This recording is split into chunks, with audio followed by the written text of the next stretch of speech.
Vyombo mbalimbali vya habari katika ukanda wa Mashariki ya Kati siku ya hii leo vimeripoti sana taarifa ambayo imetoka nchini Israel ikisema kwamba imemuua kamanda wa kikosi cha Radwani cha Hezbollah katika shambulio la anga mjini Beirut. Kwanza kabisa ni kufahamishe mtazamaji, Radwani ni kikosi gani? Kikosi cha Radwan ni kikosi maalum cha kijeshi cha kundi la Hezbollah nchini Lebanon.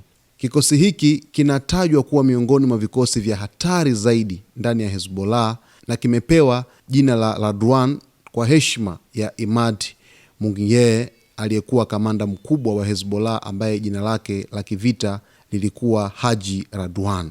Na kazi kuu ya kikosi hiki, moja ni kufanya operesheni maalum za kijeshi, lakini mbili ni kuvuka mipaka na kushambulia maeneo ya Israel, tatu ni kuongoza mapambano ya ardhini, lakini nne ni kutumia makombora, droni na mbinu za kisasa za kivita. Ndio kazi ya kikosi cha Radwan. Ripoti inaeleza kwamba Israel imesema Alhamis kuwa imemuua kamanda wa kikosi maalum cha Radwan cha Hezbollah katika shambulio la anga lililofanywa Beiruti siku moja iliyopita, ikiwa ni shambulio la kwanza la Israel katika mji mkuu wa Lebanon tangu makubaliano ya kusitisha mapigano yaliyofikiwa mwezi uliopita. Jeshi la Israel limesema kamanda huyo aliuawa baada ya Israel kushambulia maeneo ya kusini mwa Beiruti. Kufikia sasa hakukuwa na uthibitisho wa haraka kutoka Hezbollah kuhusu taarifa hiyo. Waziri Mkuu wa Israel Benjamin Netanyahu pamoja na waziri wa ulinzi wa Israel Katz walitangaza shambulio hilo kupitia taarifa ya pamoja siku ya Jumatano. Shambulio hilo limeongeza presha kwenye makubaliano ya kusitisha mapigano yaliyokuwa yamesitisha mashambulizi ya Israel mjini Beirut, licha ya kwamba vikosi vya Israel bado vinaendelea kuwepo katika maeneo ya kusini mwa mto Litani na kuendelea kufanya mashambulizi kusini mwa Lebanon. Kundi la Hezbollah linaloungwa mkono na Iran limekuwa likijibu mashambulizi hayo kwa kufyatua makombora pamoja na kutuma ndege zisizo na rubani kuelekea kwa wanajeshi wa Israel. Makubaliano ya kusitisha mapigano nchini Lebanon yamekuwa sehemu muhimu ya utulivu mpana katika vita vinavyohusisha Iran, huku kusimamishwa kwa mashambulizi ya Israel nchini Lebanon likiwa ni moja ya masharti muhimu ya Iran katika mazungumzo yake na Marekani. Mapema Jumatano, Israel ilitoa wito kwa wakazi kuhama katika vijiji kadhaa vilivyopo kaskazini mwa mto Litani, jambo linaloweza kuashiria upanuzi wa eneo la operesheni za kijeshi za Israel.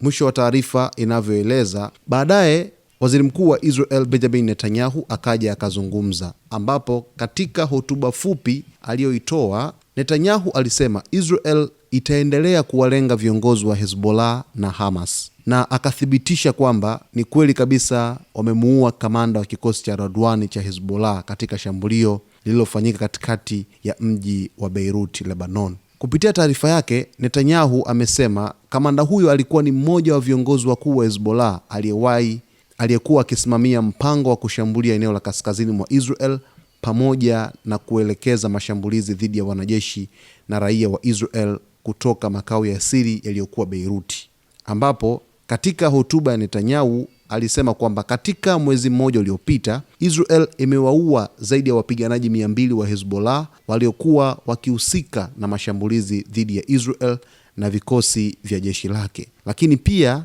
amesema operesheni kama hizo zinaendelea pia katika ukanda wa Gaza, ambapo Israel inaendelea kuyashambulia makundi inayoyataja kuwa ya kigaidi, hapa akizungumzia kundi la wanamgambo la Hamas pamoja na Islamic Jihad na makundi mengine yanayopatikana katikati mwa ukanda wa Gaza. Na Netanyahu alisisitiza kuwa hakuna mpiganaji au kiongozi wa kundi lolote linaloishambulia Israel atakayekuwa salama katika ukanda wa Mashariki ya Kati, na akaonya kwamba yeyote atakayelitishia taifa hilo atawajibika haraka iwezekanavyo.